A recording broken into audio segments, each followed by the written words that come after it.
Hello, welcome to Secure Talk, your trusted source of information on the latest threats, trends, tools, and technology related to cybersecurity and compliance. Join our hosts as they discuss a wide range of topics and speak with leading cybersecurity, technology, and compliance experts. Now is the time for Secure Talk.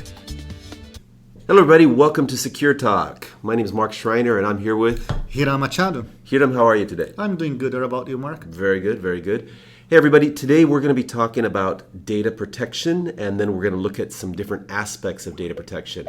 But to start things off, how important is data protection these days? I mean, traditionally when we talk about cybersecurity, a lot of people have taken the stance that protecting your network is the key.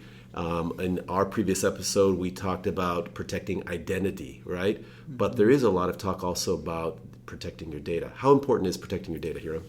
Well, ultimately, isn't it what cyber attackers are looking for, right? Mm-hmm. Ultimately, it's the data that you host that has potentially some monetary value for those cyber attacks. Can you give some examples of what type of data might have monetary value? I mean, it might be obvious to some people listening, but there might be types of data that we wouldn't even think about that has value. That is true, and the most common one is any sort of financial data, right? Mm-hmm. So when you get access to bank accounts and information, transactions that you're doing over the internet, also any what we call PII information, right? Personal identifiable information, right? And again, with personal identifiable information, they can start to emulate being you over the internet and be able to perhaps create transactions over the internet, emulating being you, impersonate you pretty much on the internet. There are also data that are sensitive data. They can be top secrets from governments, right? As we have seen some stories around top secret data, or industry insights, or corporation strategies, right? Those are type of data that there may be value to another group of people who might want to get a hold of that data. Yeah, so what you're saying is some of the data that they would steal, they could use it to gain some financial advantage, possibly emulate you to create some financial transaction on your behalf to them so they can basically defraud you of money, or maybe it's some type of industry or trade secret. Another example might be, for example, with the ransomware, where the attackers are not actually using the data, they're just encrypting your data so you can no longer have access to it, right? And a lot of businesses these days run on data, run on information. And if they can access your data, your sensitive data, and encrypt it and force you to pay a ransom to get access to it again, then you're in a tough spot. And that is what happened to Sony a few years ago, right? Sony was a victim of a ransom attack. Basically, they got a hold of all of their data, including new release that they were going to publish. And they demand a payment for them not to release that information. And until Sony complied with it, they start releasing and caused major revenue loss to Sony.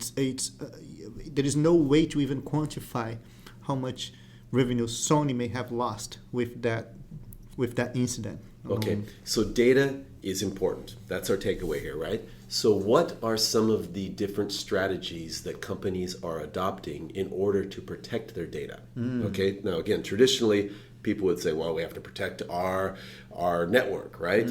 Or, we're going to keep everything on-prem and we're going to lock it up in a room and, only allow very limited access to it.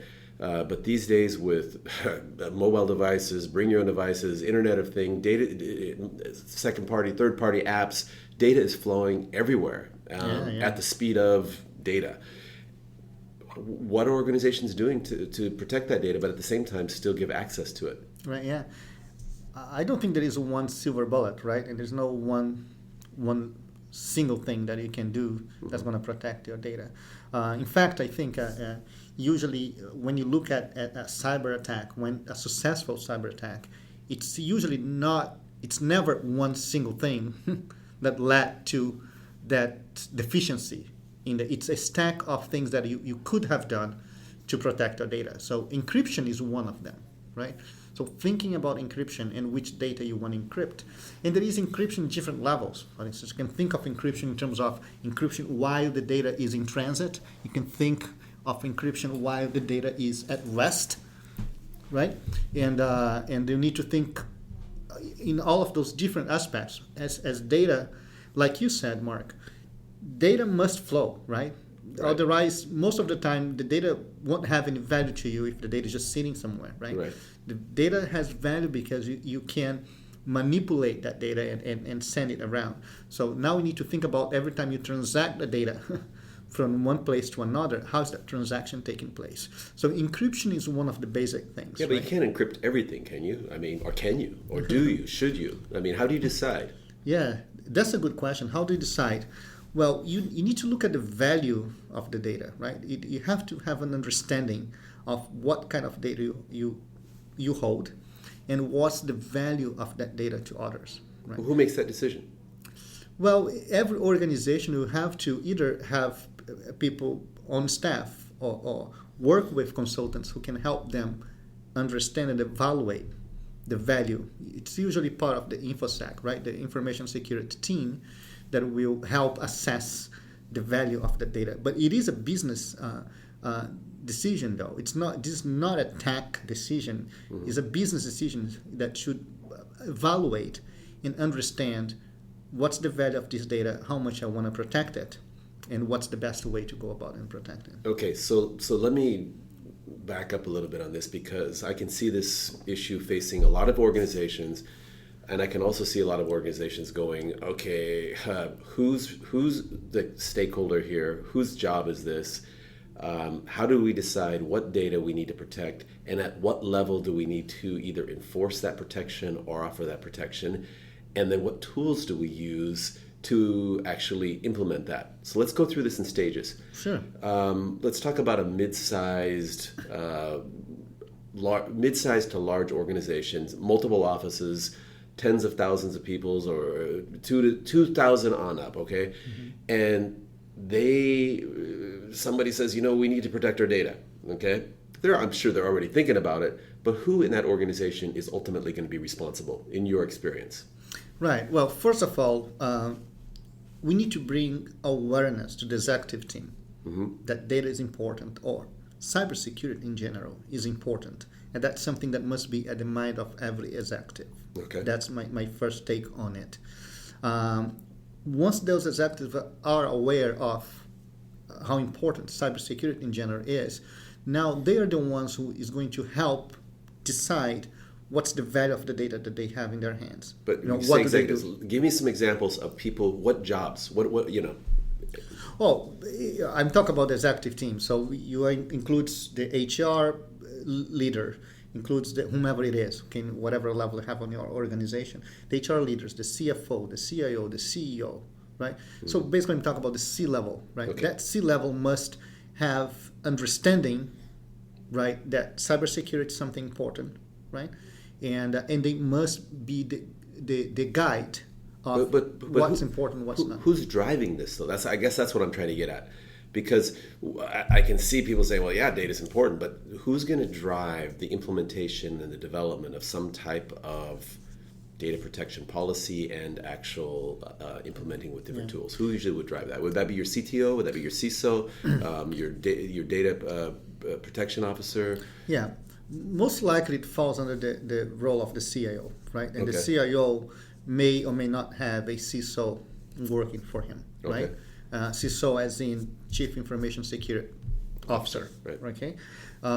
Some organizations will have a CISO, some won't. If a CISO is in play, most likely that CISO will be responsible for the implementation of that security. He's not the one calling out what's important, what's not. That's something that the executive team, the leadership team must understand and be able to guide what kind of information they're dealing with that must be protected and what's the level of importance. But the CISO will guide the actual implementation of what security controls you want to have around those data, right? Mm-hmm. What kind of encryption we should have. Mm-hmm. and how that data will be transacted between the different systems that the organization might have. Okay, so let's say you've got buy-in from the executive team. They say, you know what, we need to protect our data, and you're the CIO or the CISO, and they said, you know what, Hiram, this is your job. Okay? Now, what's your next step? Is that going to be like mapping out the business requirements in terms of this data is important, this data is not as important, this data we need to protect to the highest degree possible? I mean, what's the next step? Yeah, probably a good step would be put together an inventory of what data you have, right? Okay. So the executive might know from a high-level perspective, we have, sensitive data. In this area, we have sensitive data around our IP, about the products that we are developing. We have sensitive data about our employees. And now you have a sense which categories of data that are sensitive and the company wants to protect. Is that a manual process, or can it be automated to some degree? Or, I mean, what are some processes for discovering your data? Yeah, for discovering the data, it can definitely be automated, right? And there are tools out there. You can use third-party tools that scan your network and look for specific type of information in different locations of your network, and builds up an inventory of where the data might be, right? Okay. As a CISO or CIO, once I have the inventory in hands, now I can build a roadmap of implementation of security controls around each one of that data. Okay. That I want to protect and how I want to protect that data. Does that make sense to you? Yes. And so let's say now we've mapped out the type of data that we have and the various locations of that data. We've run a scan to verify and also maybe uncover some other data that we weren't aware of. Okay. Now the next step would be to basically classify that data and then attach some labels to it with policies. Is that? Yeah, right on. Classification is probably the basic. There are tools out there such as DLP, data loss prevention, is one of the capabilities that you can implement on your network, and that will help you classify those data. And once you classify them, right, for each type of classification, you can come up with the different policies and how that data will be handled. For example, you might want to decide whether the data can be shared with people outside of your organization or not, right? Even internally inside the organization, you might want to define who specifically has access to that data or not. And that's how we go about it. So again, that goes back to kind of a business decision around what kind of policies I wanted to put behind each one of those labels. But that would be the next step of Okay, so walk me through a real life example of how, let's just say we attached a label that said confidential to a document. And how does that label get attached? Okay, confidential means, let's just say in our case, the policy is force encrypt, do not allow to share outside of organization. Mm-hmm. Let's just say that's the policy that we attach to that label of confidential. Walk me through a use case of how a label will get attached to that document, how the policy is enforced, etc. Yeah, the label with the right tools in place, right? The label can be attached to the document in many different ways, right? Number one, it can be manually added, right? You're writing a document, a Word document, an Excel file, Adobe file, whatever it is that you're working on, and you can manually, right? You have controls attached to your application that you manually add that label of confidential in this case, right, to the document. Another way of doing it is automatically identify, right? If the systems that are using the right systems, it can automatically identify keywords in your document that will flag to the system that document has confidential information. So, for example, Social Security, right? Okay, so if it recognizes that, hey, this is likely a Social Security number. How many? It's 8 4 digits? plus 2 plus 3. We should know this, right? We're obviously not really secure with our Social Security numbers around here. Yeah. Luckily, we have DLP though that would will recognize it for us, right? Because you and I wouldn't. But so the DLP tool would recognize that, hey, this is a number that Social Security that matches the configuration of Social Security number, hey, and flag it, Right. and then either auto recommend an encryption or force an encryption. Or forced encryption, yes. And again, it comes back to which kind of policy you want to implement on your organization. You can give the user the ability to overwrite the recommendation that the system is giving you or not. Okay. And in that case, as long as there is a Social Security-like number typed in, it will be flagged as confidential. Okay. And once it's flagged as confidential, in terms of what happens to the document afterwards, it can be as simple as just put a watermark calling it confidential, if that's all that you want to do. It can be put a watermark and encrypt the file. It can be put a watermark, encrypt the file, and prevent that file from being forwarded to anybody else outside of the organization. Now, those are policies that can be set up in the back end, that it's up to each organization to define. And will what that is. policy travel with the document? So I create a document, it has confidential policy attached to it, which limits what I can and can't do with it. I forward that document to you. Does the policy travel with it? Yeah, the technology that you are using, you want to make sure that it is implemented in such a way that, yes, it does travel with the document. The document that you create, the data that you create, especially we're talking about unstructured data, right?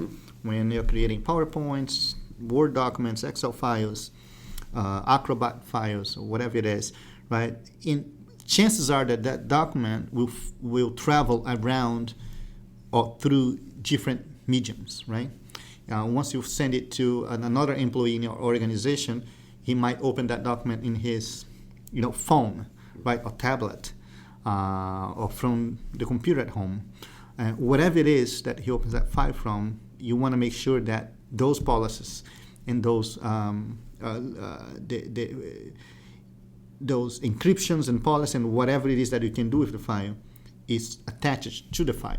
Okay. Right. Okay, so right now you're talking about DLP, data loss prevention tools. What about some other ways to protect your data? For example, and I mean maybe this is also a DLP tool or not, but let's just say my company allows BYOD, bring your own device. Yeah. On my device I have personal content, I have company documents and data. What can the company do? Yeah, well, by having the right labels in place, you can more easily identify what's personal data and what's business-related data. And having the right infrastructure in place for cybersecurity, you can create the ability to even wipe out company data from remote devices. Okay, right? so what you're saying is I've got a bunch of documents, company documents on my iPhone. Right. It's my device. I've got my own apps, the company apps there, and I have, again, a bunch of company data there. I decide to quit the company decides to quit me, and boom, the company can remote wipe. Yes, or your device is stolen or goes unaccounted for. Yeah. Right, and in that case, yes, as soon as the device comes live, with the right infrastructure in place, the company will be able to wipe out data. And remember, and also the data should be also encrypted. So number one is they need to have the credentials to access the data. Number two, if they can access the data, they will have to unencrypt it. Number three, you have the ability to wipe it out anyway. So those are 3 layers of protection that you can have right there. Can we talk a little bit about the role of AI in protecting data, specifically around the area in the context of sharing files, downloading files? Yeah, AI is growing in importance when it comes to protecting data. Of course, AI is a new technology, right? And by AI, we're talking about artificial intelligence. I want to make sure that everybody knows that. But artificial intelligence is just being infused in almost everything that we are doing or producing nowadays, right? And security is no different, and is trying to take advantage of that capability as much as possible. So AI is really about the ability of understanding user behavior, and if you're working on a organization and you have chances are that there are things that you do inside the network that are a pattern. You know that you come here every day, you access certain servers every day, and you execute on certain tasks every day, right? Whichever your job might be in that organization. Now, if out of the sudden, right, you are doing something different with the right AI and machine learning capabilities in place, the machine have tracked your behavior, right? And when it realized that you're doing something different, for example, you may go to another internal site of your organization and start to download a bunch of files, right? That can automatically be flagged as a anomalous behavior, right? Okay. And say, oh, Mark is now doing something different than what he used to do every day. Shall we check this out, right? And that opens up a flag, and that can be acted upon in different ways, right? It can be acted upon by just alerting a administrator of the network and say, hey, Mark is now downloading. It can be acted upon by stopping that download immediately, put the user, in this case Mark, and the data in quarantine, right? Mm-hmm. Until somebody can check and verify that legitimate, or it can just prevent it altogether from that to happen. So those are the kind of things that with AI we'll be able to do better and better. So it's monitoring and then predicting or observing that anomalous behavior, and then forcing some type of action. And the company, again, is going to decide the policy based upon this type of anomalous behavior. Maybe we lock things down, or maybe we just force an MFA, or maybe we just raise a flag and somebody can investigate. Right. Yeah. Absolutely. Okay. Well, hey, any other things about data protection or new trends, technologies, ideas that you'd like to share? Yeah, I think it's important for we always talk about security or cybersecurity in terms of all the different pillars of cybersecurity. We talk about identity in the last episode. We are talking about data protection right now. Threat protection is another one, and infrastructure protection is another one. So it's important that that everybody looking at cybersecurity as a holistically needs to think through all of those pillars, and data protection in itself is one pillar that you want to pay attention to and take care of. Okay. Any thoughts to, is it easier to protect your data if it's on-premise, or is it easier if it's in the cloud? I mean, a lot of, traditionally people say, well, if it's important, we want to keep it guarded. Yeah. In our server room on site, surrounded by armed guards. But what are your thoughts? Yeah, that's an interesting topic. I think there is still there is still different thoughts out there in terms of what's more secure.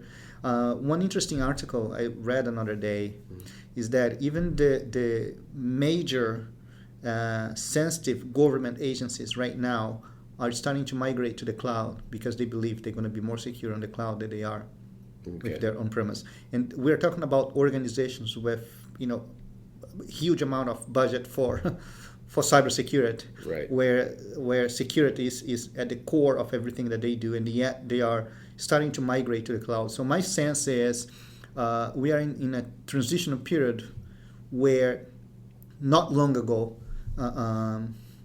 cloud was not as secure as it is now. Was it not as secure, or not perceived to be as secure?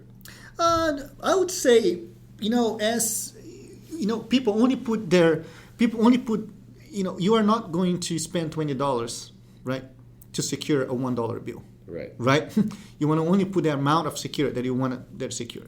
If you go back 10 years ago, the data available in cloud platforms was not as much as it is today. Right. So as times goes by, more and more data is now in the cloud security. Therefore, more and more money and investment goes into protecting that data. Oh, makes sense. Right. So if you look at Microsoft, for example, I mean, they've invested huge amounts of money. I think you said something, they're investing close to $1 billion a year into security and security related products, and we know how important the cloud or the cloud business is to Microsoft. Microsoft Azure is possibly maybe their most important business play right now.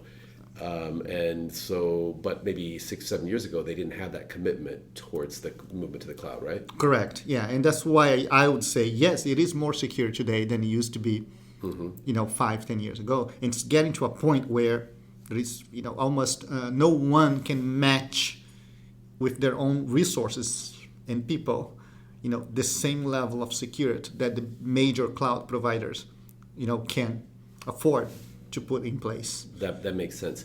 One last thing before we wrap things up.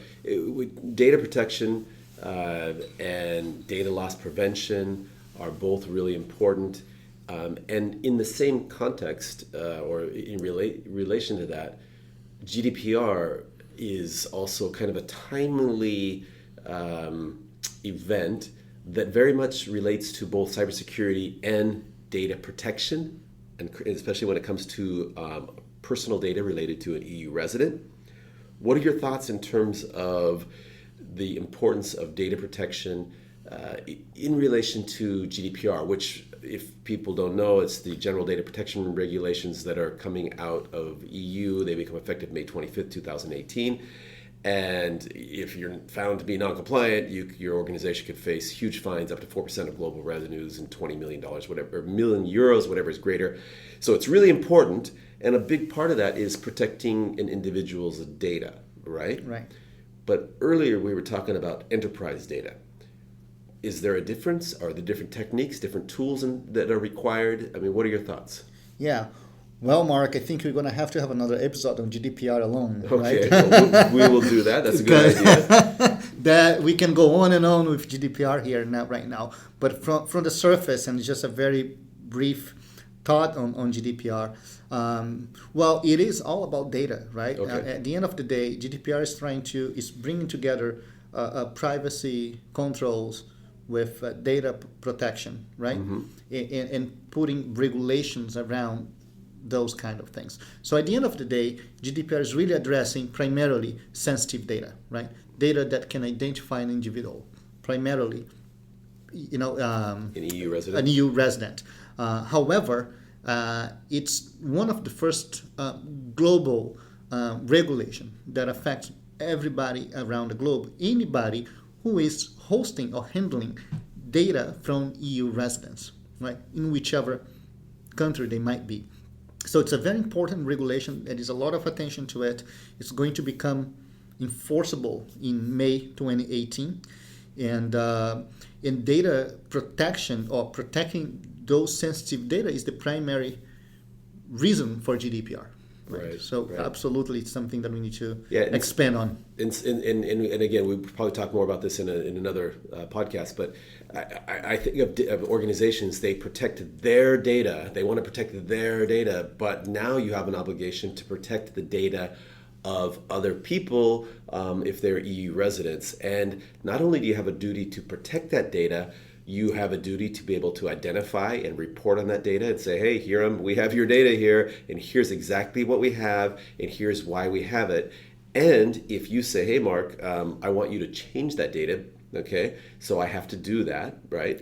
And so that's the right of rectification. There's also the right to be forgotten, which means, Mark, you say to me, I want you to delete my data, and which is related to data protection, but also involves identification and reporting on that data, right? Yeah. And are the same tools being used, or is it different tools?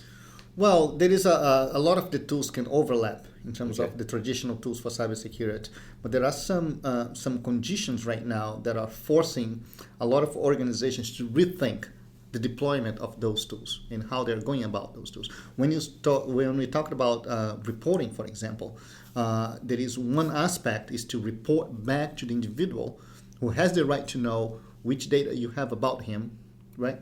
And how much data you have about him, and what you do with that data.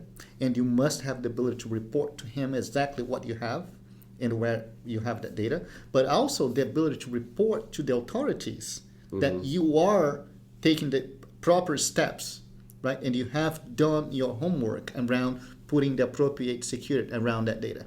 Right. Right.